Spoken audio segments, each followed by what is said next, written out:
if you're preparing for the interviews and you're still freezing up, this is the video that you need. Here is something so wild. Most hiring managers, they're gonna decide in the first 90 seconds. So you literally have that much time to really inspire. So I have cracked down the formula for really cracking the interviews. You have given interviews at Procter & Gamble, at University of Cambridge, Goldman Sachs, and I have cracked down the formula that you need to know that I will break down for you step by step.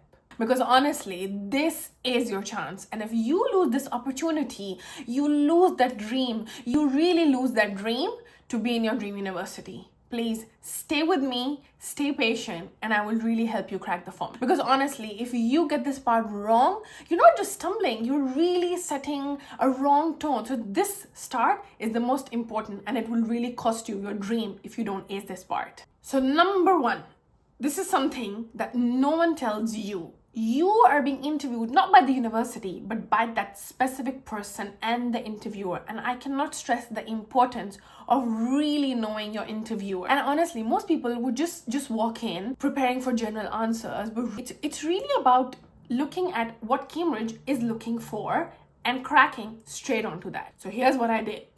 Number one is I researched on who my interviewer was. I knew exactly what my interview does, what does he like. So I still remember he was into rowing. So guess what I did? I read up on rowing. I went on the website of the Cambridge. I looked at the different clubs within Cambridge, and I knew exactly that I would bring rowing conversation up. Why? Because that's interest. If you really strike that interest, that's where it's gonna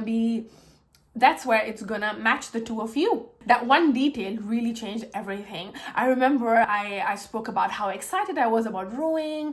I knew the exact university club that I want to join.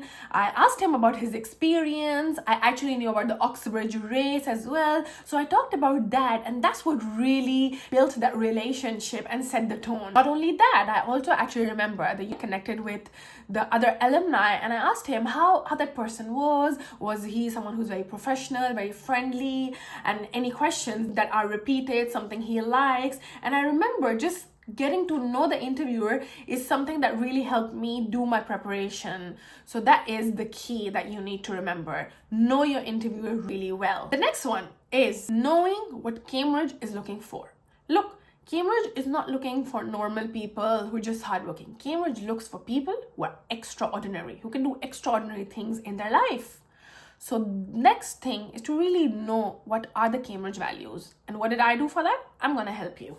So I went onto the University of Cambridge website and I looked at the type of people that they had interviewed. I listened to the interviews. They were all very extraordinary, doing big things in life, managing tight pressures, deadly, handling pressure. So achieving extraordinary things. So I was like, that is something that Cambridge is looking for. So I'm very keen, and I knew exactly how to show that. So I prepared the right example. So for example, I had worked at Procter & Gamble before. So I made sure I mentioned that to tell them that I can really deal with high pressure. I am really good at delivering fast results, etc. So that was really comforted my interviewer. She is good at interview. And then of course, being extraordinary is number one, right? So I made sure I mentioned the gold medal and the valedictorian that I received from the Institute of Business Administration. And then it was not just that. I showed him how I wanted to make a bigger impact in the world. And then I shared with him my big dreams in life, how I want to impact people through education and spread the education. And then I also mentioned the alumni. So I mentioned the name of the alumni, saying that, oh, I had a chat with that alumni and he was really keen of the experience that I'm gonna have. So what does this show? It shows that I did my research. It shows that I spoke to the alumni. It shows that I'm keen. I know what I'm talking about and I know what I'm getting into, which is what the interview is all about. I also remember mentioning why I'm doing the Masters in Finance course. So I really researched what the course was about, the course curriculum, and even when I was speaking to the alumni, I asked them the specific part. So I remember there is a specific part which is called the Global Consulting Project, which is called the GCP, which is part of the MFin program. So I remember mentioning that as well. Is something that really inspired my interviewer, that wow, she even knows the course curriculum. So that's something, even researching about the course really helps you get that far. So here's my formula. Know your interviewer like you would know like a podcast guest. Know everything about him, inside out, his interests, etc., what he likes, what he doesn't like, and then align your story with that. Number 2, understand what Cambridge truly values: high achievement, hardworking, extraordinary.